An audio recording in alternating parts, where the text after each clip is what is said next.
నమస్తే. మనతో పాటు ఈరోజు వాస్తు సంఖ్యాశాస్త్ర నిపుణులు నర్రా రామకృష్ణ గారు ఉన్నారు. నమస్తే సార్. నమస్తే. ఇప్పుడు ఇళ్లలో సెప్టిక్ ట్యాంకులు కడుతున్నారు, అపార్ట్మెంట్లో కూడా.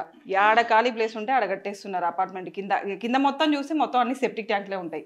అసలు ఎక్కడ కట్టాలండి సెప్టిక్ ట్యాంక్? ఇక్కడే సెప్టిక్ ట్యాంక్ ఉంటుంది, దాని పక్కనే వాటర్ ట్యాంక్ ఉంటుంది.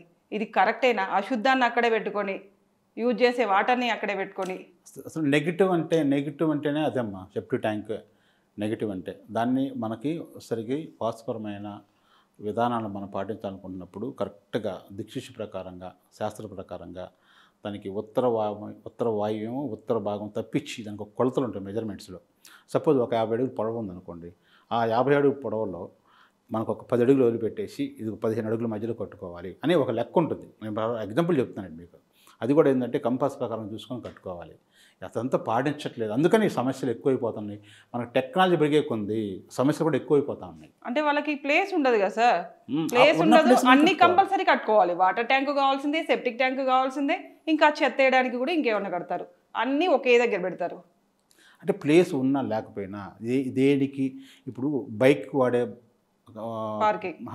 పార్కింగ్ కదమ్మా, దానికి ఎంత కావాలి పార్కింగ్ అంతే ఉండాలి, తప్పదు. లేకపోతే మాకు లేదండి పార్కింగ్ అంటే ఎక్కడ పెట్టుకుంటాం, అంతే కదా. ఇప్పుడు బైక్కి వాడే ట్యాంక్ ఉంది, ఆయిల్ ట్యాంక్ ఉంది, దానికి తగ్గట్టుగా దానికి ఉంటుంది. కారుకి వచ్చేసరికి దానికి తగ్గ 30 లీటర్లు 40 లీటర్లు పడుతుంది, దీనికి ఒక 10 లీటర్లు పడుతుంది అనుకుందాం. విమానానికి వచ్చేసరికి దానికి పెద్ద ట్యాంక్ ఉంటుంది. అంటే దేని తగ్గట్టు దానికి ఉంటుంది. మనకి లేకపోయినా చిన్న స్థలమైనా 50 గజాలైనా 60 గజాలైనా దానికి తగ్గ స్థలంలోనే ఇల్లు కట్టుకోవాలి, దానికి తగ్గట్టుగానే సెప్టిక్ ట్యాంక్ అని అన్నీ ఏర్పాటు చేసుకోవాలి. అయితే అది శాస్త్రబద్ధంగా ఉండాలి. అది శాస్త్రంగానికి వ్యతిరేకంగా ఉంటున్నప్పుడు మాత్రం దానికి సంబంధించిన దుష్ఫలితాలు అనుభవించాల్సిందే. ఫైనాన్స్ మీద బాగా పనిచేస్తూ ఉంటుంది, అంటే ఎక్కువ డబ్బు ఖర్చు అవుతూ ఉంటుంది, లేదా ఆరోగ్యం కూడా పోతుంటుంది కదా, ఆరోగ్యం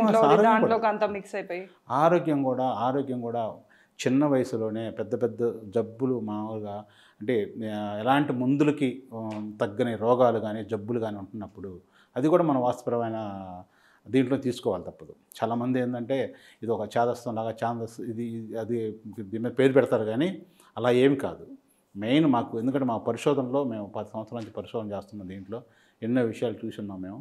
ఈ యొక్క ఆరోగ్యపరమైన కానీ మానసికపరమైన కానీ ఆర్థికపరమైన కానీ ఈ అంశాలు ఏ అంశాలైనా సరే మనిషిని మించి స్థాయిని మించి కనుక ఉంటున్నట్టయితే ఒత్తిడి ఎక్కువ అవుతున్నా, భారం పడుతున్నా ఆర్థికపరమైన కానీ, లేదా వచ్చే ఆదాయం కంటే కూడా ఖర్చు ఎక్కువగా ఉంటున్నా, లేదా వచ్చింది మొత్తం ఇంకొక రూపంలో వెళ్ళిపోవటం కానీ, లేదా ఎవరికైనా బాగా డబ్బుని కూడా వేరే వాళ్ళకి ఇచ్చేసి అప్పులు ఇచ్చేసి వాళ్ళు అప్పులు ఇవ్వకపోవటం కానీ, అప్పులు ఎగ్గొట్టడం ఏం చేస్తుంటుంటాం కదా, లేదా మనసుకు మించి ఈఎంఐలు పెట్టుకోవటం కానీ, మించి అప్పులు తీసుకురావటం కానీ, వాటిని కట్టలేకపోవటం, ఉన్న ఆస్తులు నమ్మటం, వాటిని కట్టబెట్టడం మొత్తం వాళ్ళకి ఇలాంటి పరిస్థితులు ఇవన్నీ కూడా మనకు వాస్తుపరమైన దోషాలే.